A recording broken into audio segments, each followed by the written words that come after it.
Hi everyone, my name is Shawn Maguire, and I am so blessed because I get to help people break free from bondage, from issues for a living. That's right, I'm a Christian counselor.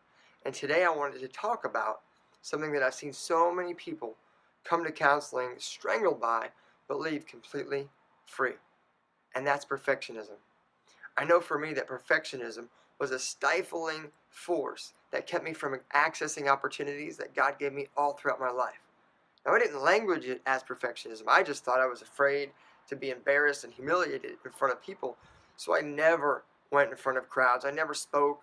Even when I became a professional, when I was invited to speak at a marriage conference or at a church or even lead a class, I mostly declined because I thought if I am up in front of everybody and I'm asked a question and I don't know the answer, everybody would realize that I don't have it figured out, that I'm really not this great Christian counselor who can really help people, and I don't have all the knowledge to help them navigate through their issues.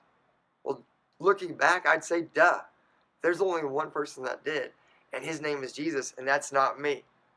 However, the good news about perfection is that you really don't have to worry about it. I mean, think about this with me. Do you worry about winning the lottery? I don't, because I don't play. I don't spend my nights thinking, would winning all that money ruin my life? How would it impact my friendships? How would my family react? Because I don't play the lottery, I know I won't win. Perfection is the same thing. Because we can never achieve true perfection here on earth, because we'll always make mistakes at some level this side of heaven. We don't have to worry about it. We can choose not to.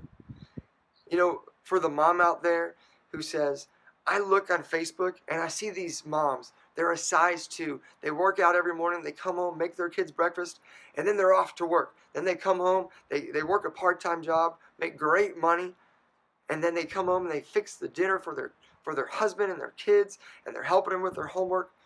And then, of course, at night, they do the devotions with their kids, and then they're amazing wives as well. And they have all of these metrics that they base their value on. And they say, I can't be that woman, and so I'm just going to sit in front of the TV, or I'm going to veg out by reading a book. Instead of investing in their kid's life and risking, they check out. What about you? Maybe you're the dad out there that is afraid to invest in his family, so you spend most of your time at work because you're really good at work and you know that you can manage the results, that if you do A plus B, that the end result will be C. Whereas your family has a lot of variables that you can't control, and you may be exposed as a failure. You may not know how to lead a devotional with your kids. You may not know how to lead them emotionally or to father them. Maybe you weren't fathered. And perfectionism says you have to have it figured out, or you don't move. You don't take the risk.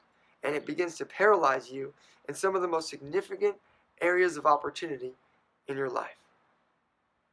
The great news, if the good news is you don't have to worry about perfectionism because you'll never get there, that's the good news. Well, the great news is God's not worried about perfectionism as much as he's interested in direction. And by direction, I mean that he wants you to always be moving up towards him. He always wants to draw you up closer so he can love you more. And if you live out of his love, then you can take risks because you don't have to have all the variables figured out. You don't have to be like all the images you see of people's highlights on Facebook to start moving, to start reading to your kids a book a night, to step out and take a risk with a friendship, or to try something you've never done. For me, that was public speaking. And I got to tell you, I love it. I love to inspire people. But I was so paralyzed for the fear that I wasn't going to do it perfectly that I never tried. And so today I want to invite you, accept God's invitation to move in a direction towards him. A direction where there's grace to fail, there's grace to take risks, because making a mistake is par for the course. Just get back up and back in the game. God bless. I pray this was super helpful, and hopefully I'll hear from some of you soon. Take care.